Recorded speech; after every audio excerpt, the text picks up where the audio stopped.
مسجدوں میں سفید لباس کے ساتھ بالخصوص جمعۃ المبارک میں آنے کی تلقین کی اور پوری طرح سے صفائی ستھرائی کا اہتمام کرنے کا حکم دیا۔ اس طرح مسجد کے اندر لہسن کھا کے آنے سے، پیاز کھا کر کے آنے سے، وہ چیزیں جن میں بدبو ہوتی ہے ان کے کھا کر آنے سے روکا گیا ہے۔ کیوں؟ اس لیے کہ ساتھ والے بیٹھے شخص کو کوئی تکلیف نہ پہنچے۔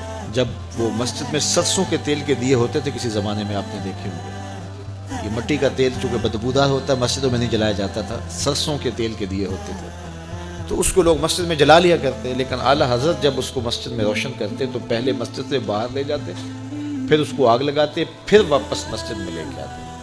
تو کسی نے کہا حضرت آپ اتنا تکلف کیوں کرتے ہیں؟ فرمایا کہ یہ جو دیا سلائی ہوتی ہے نا، جب اس کو جلایا جاتا ہے اس میں گندک ہوتی ہے تو بدبو نکلتی ہے، میں گوارا نہیں کرتا کہ اتنی بدبو بھی اللہ کے گھر میں پھیلے۔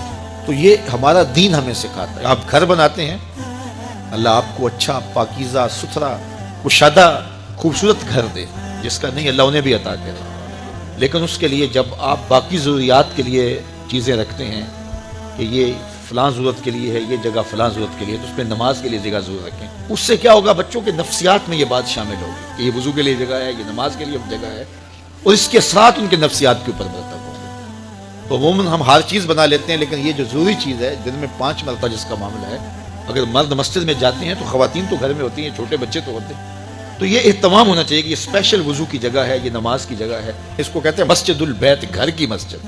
یہ شرن مسجد تو نہیں ہوتی ہے، جو حکام اس مسجد کے ہیں وہ اس مسجد کے نہیں ہوتے، لیکن مسجد بیت اس کی اپنی برکات ہیں، اور وہ ہر گھر کے اندر ایک جگہ مخصوص ہونی چاہیے جس کو مسجد بیت آپ قرار دیں۔ وہ تبدیل بھی ہو سکتی ہے، بعد میں آپ تعمیر ثانی کرتے ہیں تو وہ جگہ بدلی بھی جا سکتی ہے۔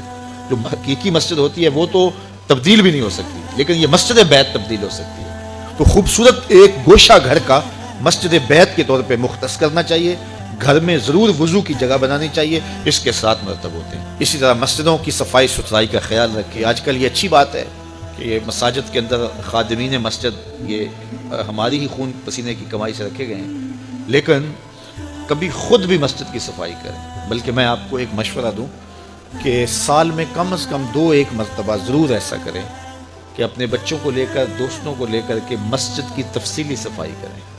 مولوی صاحب کے پاس جائیں، کہیں کہ حضرت ہم ایک دن دینا چاہتے ہیں مسجد کی صفائی کے لیے، تو پورا لنگوٹا کس لیں اچھی طرح سے، اور مسجد کو دھوئیں بھی، صفیں بھی خوب جھاڑیں اس کی، اور اس کی دیگر دیواروں پر، پنکھوں پر لگی ہوئی گرد میل جھاڑیں، پورا دن لگ جائے چاہے۔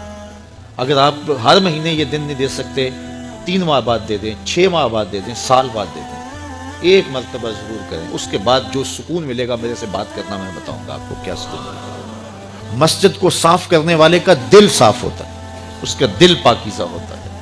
جب وہ مسجد کو دھو رہا ہوتا ہے، اللہ اس کے دل کو دھو رہا ہوتا ہے۔ جب وہ مسجد سے کوئی گندگی والی چیز، کوئی میلی چیز یا کوئی تنکا یا کوئی کوڑا باہر نکالتا ہے، اللہ اس کے دل سے گناہوں کے کوڑے نکالتا ہے۔ تو یہ ضرور اہتمام کریں، اپنے محلے کی مسجد میں اپنے بچوں کو ساتھ لے کر کے جائیں، اپنے دوستوں کو ساتھ لے لیں، اپنے ملازموں کو ساتھ لے لیں، تو ساتھ لے کے آج مسجد ہم نے دھونی ہے، اور لگوٹا کس کے مسجد کی صفائی کریں، دیکھنا پھر کیا سرور ملتا ہے۔ مسجد نبوی میں ایک خاتون تھی حبشیہ، وہ مسجد کی صفائی کیا کرتی تھی۔ ایک دن میرے حضور نے فرمایا کہ کتنے دن ہو گئے ہیں میں اس کو دیکھ نہیں رہا۔